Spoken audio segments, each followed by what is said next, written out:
आज माझ्या किचन मध्ये मस्त असे फटाके फुटतायत. चला बघूया कशाचे फटाके आहेत ते. हाय हॅलो नमस्कार आणि welcome back to my channel. आपल्या सगळ्यांना माहिती की आता श्रावण महिना चालू झाला आणि श्रावण महिन्यातला पहिला सण येतो तो म्हणजे नागपंचमी. आणि नागपंचमीला आपण सगळ्यात आधी काय बनवतो तर पुरणाचे दिंडे आणि असतात त्या म्हणजे लाया. सो आपण आज बनवणार आहे या ज्वारीच्या लाया. मी पण ही रेसिपी पहिल्यांदाच ट्राय करते. बघूया काय होतंय. चांगले झाले तर रेसिपी तुमच्यासोबत शेअर करणार आहे, नाही झाल्या तर काय नाही करायला पाहिजे हे पण तुमच्यासोबत शेअर करते. सो चला मस्त अशा लाया बनवूया. आता या लाया बनवण्यासाठी मी ही ज्वारी घेतली. ही आपली नॉर्मल जी आपण भाकरीसाठी ज्वारी वापरतो ती ज्वारी आहे. तुम्ही जर गावाकडे वगैरे असाल तर यासाठी म्हणजे लाया बनवण्यासाठी एक वेगळ्या प्रकारची ज्वारी येते. ती थोडीशी कोवळी असते आपल्या या नॉर्मल ज्वारीपेक्षा.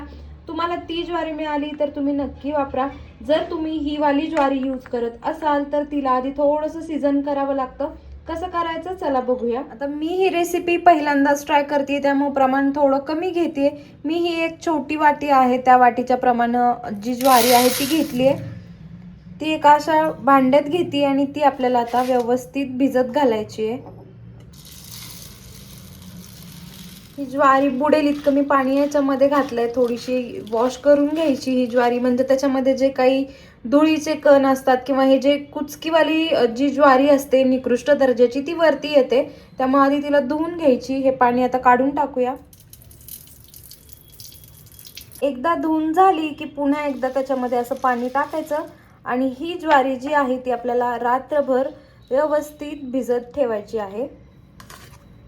आता ही ज्वारी आपल्याला रात्रभर अशीच ठेवून द्यायची. आता जर तुम्हाला ही भिजवायची पद्धत करायची नसेल तर दुसरी एक पद्धत आहे. तर त्याच्यासाठी तुम्ही जेवढ्या प्रमाणात तुम्हाला ज्वारी घ्यायची आहे तर तेवढ्या प्रमाणात ती गरम पाण्यात किंवा उकळत्या पाण्यात टाकायची आणि एक उकळी आली की गॅस बंद करायचा. ज्वारी आहे अशी नितळून घ्यायची आणि पुन्हा ती थंड करायला रात्रभर पसरवून ठेवायची आणि मग तुम्ही ती ज्वारी यूज करू शकता.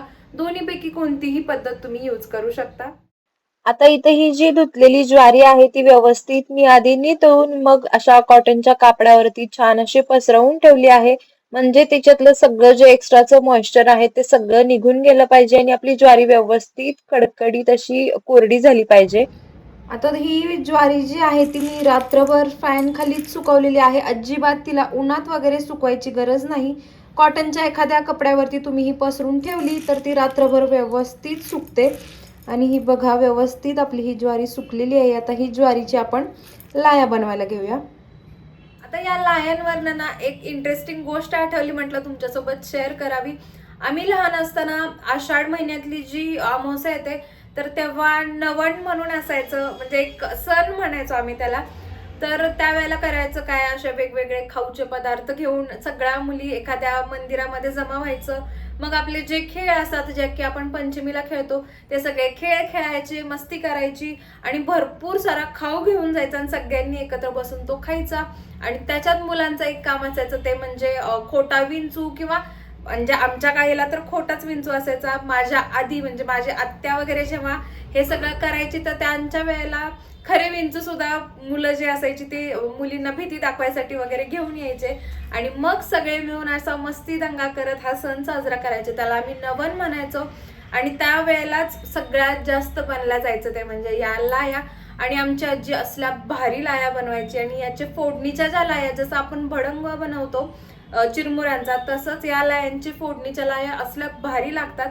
त्या नवण्याला सगळ्यात जास्त जो पदार्थ बनलेला जायचा तो म्हणजे या फोडणीच्या लाया. तुम्ही पण असं सेलिब्रेट करायचं का नवन, आणि तुमच्याकडे याला काय म्हणायचे तर तुम्ही मला कमेंट करून नक्की सांगा. आजकाल तर हा सण किंवा हा शब्दच बऱ्याच लोकांना माहिती नसतो. गावाकडे राहण्याचा हा एक प्लस पॉइंट असतो. तुमच्याकडे हे सण सेलिब्रेट करायचे का मला कमेंट करून नक्की सांगा. तर चला बॅक टू द रेसिपी. सगळ्यात आधी तर मी गॅस चालू करते आणि गॅसवरती ठेवायची एक जाड तळाची कढई. कढई छान तापून द्यायची आहे. तोपर्यंत आपल्याला एक कॉटनचं कापड मी इथं घेतलंय ते हँडी ठेवायचंय. कशासाठी लागणार आहे पुढे सांगतेच तुम्हाला. आता यासाठी तुमच्याकडे जर लोखंडाची कढई असेल तर एकदम बेस्ट आहे. माझ्याकडे नाहीये सो मी ही जाड तळाची कढई इथं यूज करते. कढई एकदम छान तापलेली पाहिजे. या लाया बनवण्यासाठी आपल्याला त्याचं टेम्परेचर खूप इम्पॉर्टंट असतं, त्यामुळं जेवढी कढई जास्त तापलेली असेल तर तेवढ्या आपल्या लाया पटकन होतील. लायासाठी जे आपले ज्वारी आहे आपली ती कशी तयार आहे की नाही हे ओळखण्यासाठी इथं एक ज्वारी घेते मी, अशी नखाने तोडायची, म्हणजे ती नखाने इझिली तुटली जाते, म्हणजे तिचं वरचं आवरण जे आहे ते मऊ झालं आणि आतून ती कडक आहे. अशा प्रकारची ज्वारी आपल्याला इथं लाया बनवण्यासाठी लागणार आहे. चला, आपली कढई व्यवस्थित तापली. आता मी पण पहिल्यांदा बनवते, मोमेंट ऑफ द ट्रूथ. चला, देवाचं नाव घेऊ आणि स्टार्ट करूया.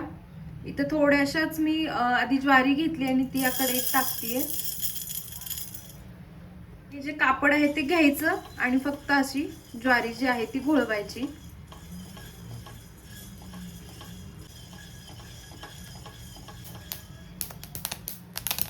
आणि इथं तुम्ही बघू शकताय आपल्या सगळ्या लाया मस्त फुटायला लागल्यात. असं वाटतंय माझ्या किचन मध्ये फटाके फुटतायत, पण तुम्ही बघू शकता एकदम छान या लाया होत आहेत. गॅस थोडासा कमी करते आणि हे जी कढई आहे ती व्यवस्थित हलवून घेते. आता माझ्याकडं जी आपली काचेच्या झाकणाची कढई असते ती नाहीये, त्यामुळे मला तुम्हाला वरून त्या लाया फुटताना दाखवता येत नाहीये. पुन्हा एकदा सगळ्या व्यवस्थित मिक्स करून घेते. बापरे, कसल्या भारी दिसतात बघा, अगदी विकतच्या लायांसारख्या दिसतात. आणि सगळ्याच लाया फुटत नाहीये, जे काही कुचके ज्वारी असते तर ती खाली तशीच राहते. चला, ही बॅच झाली, काढून घेऊया. तर चला, आपली फर्स्ट बॅच व्यवस्थित सक्सेसफुली झालेली आहे. दुसरी बॅच पण मस्तपैकी करून घेऊया. त्यासाठी मी अजून थोड्याशा ज्या ज्वारीचे दाणे आहेत ते टाकते आणि परत एकदा आपल्या ज्या कॉटनच्या कपड्याने व्यवस्थित मिक्स करून घ्यायचं, म्हणजे आपली जी ज्वारी आहे ती सगळ्या बाजूनी व्यवस्थित फुलली जाईल. थोडंसं तडतड वाजायला लागलं की असं एक झाकण तुम्ही हँडी ठेवा, ते त्याच्यावरती ठेवून द्यायचं, म्हणजे भाजणार वगैरे नाही. थोडासा आवाज यायला लागला की झाकण ठेवून देऊ, म्हणजे रिस्कच घ्यायची नाही. मक्याच्या लाया तर आपण नेहमी खातो, पण ह्या लाया खायला सुद्धा खूप हेल्दी असतात. तुम्ही नक्कीच ट्राय करा. रेसिपी आपली एकदम सक्सेसफुल झालेली आहे, त्याच्यामुळे तुम्ही ही रेसिपी नक्कीच ट्राय करू शकताय. चला, ही बॅच पण आपली मस्तपैकी फुललेली आहे, तर साईडला काढून घेऊया. आम्ही लहान असताना जेव्हा आजी ह्या लाया बनवायची आणि किचन मधनं फटफट फटफट आवाज यायचा ना, एवढी मजा यायची, असं लांबून बघत बसायचं. बरं, आता या लाया जर गावाकडे तुम्ही असाल तर ते अशा भट्टीत वगैरे पण भाजून मिळतात, किंवा तुम्ही या मिठामध्ये सुद्धा भाजू शकता, किंवा वाळूमध्ये सुद्धा या भाजल्या जातात. पण मी पहिल्यांदाच ट्राय करते, त्यामुळे म्हटलं कुठलंही सामान वेस्ट नको घालवायला, त्यामुळे मी अशा प्रकारे भाजून घेते. तुम्ही कुठल्याही पद्धतीने केलं तरी चालेल. आजकाल जरी सगळे पदार्थ विकत मिळत असले तरी हे बनवायची मजा काही वेगळीच आहे. मी खरंच ही प्रोसेस खूप जास्त एन्जॉय करत होते. तुम्ही खरंच एकदा ट्राय करा, खरंच खूप मजा येते. आणि हा जो लाया फुटायचा आवाज आहे ना, खरंच खूप सॅटिस्फाईंग आहे.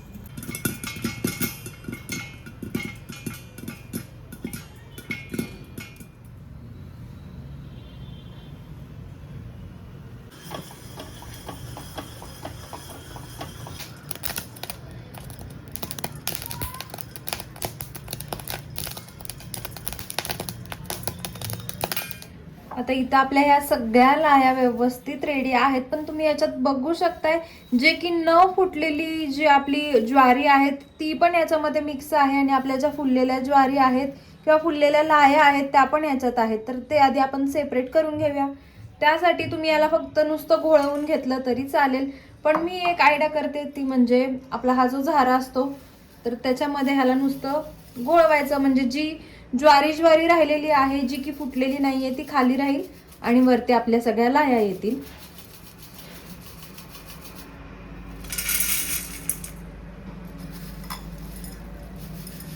आता तुम्हाला एक प्रश्न, ही जी ज्वारी आहे जी की फुटत नाही तर त्याला काय म्हणतात हे तुम्ही मला कमेंट करून नक्की सांगा.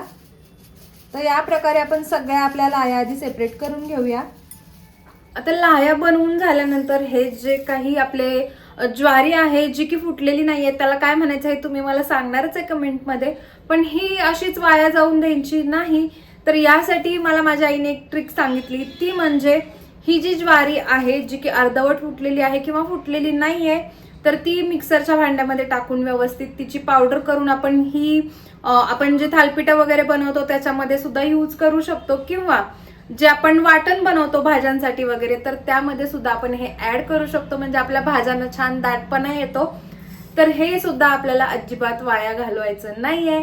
सो ह्याचं पण तुम्ही व्यवस्थित असा यूज करू शकता. आणि इथे तुम्ही बघू शकता काय एकदम सुंदर फुलल्यात आपल्या लाया. एकदम अशी छोटी छोटी जी फुलं असतात तशा दिसत आहेत. म्हणजे घरी बनवायला पण अजिबात अवघड नाही आहेत. पहिला अटेम्प्ट आपल्याला सक्सेसफुल झालेला आहे. त्यामुळे तुम्ही ही रेसिपी बिनधास्त ट्राय करू शकता. माहिती आहे आजकाल सगळ्या गोष्टी विकत मिळतात, एवढ्यासाठी एवढा कुटाणा कशाला करत बसा असा पण विचार डोक्यात येतो. पण आपल्याच पारंपरिक जे पदार्थ आहेत ते आपणच नाही ट्राय केले आणि पुढच्या पिढीला नाही दाखवले तर ते आपले असेच संपुष्टात येत राहतील. त्यामुळं आपलीच जबाबदारी आहे की हे पदार्थ आपण पण ट्राय केले पाहिजेत. आणि आपण बनवण्याचा आनंद काहीतरी वेगळा असतो. आणि हे असे पदार्थ म्हणजे खरंच एक एक्सपेरिमेंट असतो. आणि माझा आजचा एक्सपेरिमेंट सक्सेसफुल झालेला आहे. त्यामुळं तुम्ही पण नक्कीच ट्राय करा. आणि हो, ही जी ज्वारी आपण भिजत घातलेली होती तर ती तुम्ही अशीच कोरडी केलेली जी ज्वारी आहे ती स्टोर करून 1 महिनाभर व्यवस्थित ठेवू शकता. विदाऊट फ्रीजमध्ये वगैरे बाहेर तिला ठेवू शकता. म्हणजे तुम्हाला जेव्हा कधी या लाया खायची इच्छा होईल तेव्हा ते काढायच्या आणि व्यवस्थित भाजायच्या. मस्तपैकी तुमच्या इन्स्टंट अशा लाया तयार. या ज्या तयार झालेल्या आपल्या ज्वारीच्या लाया आहेत यांना तुम्ही छान अशी आपली नॉर्मल हळद आणि हिंग तिखट याची फोडणी दिली की एकदम छान असा आपला लायांचा भडंग तयार होतो. इतका सुंदर लागतो. नक्कीच ट्राय करा. शिवाय आपण या ज्वारीच्या बनवलेत त्याच्यामुळे याचे हेल्थ बेनिफिट अजून एक्स्ट्रा सांगायची काही गरज नाहीये. एकदम हेल्दी असा हा पदार्थ.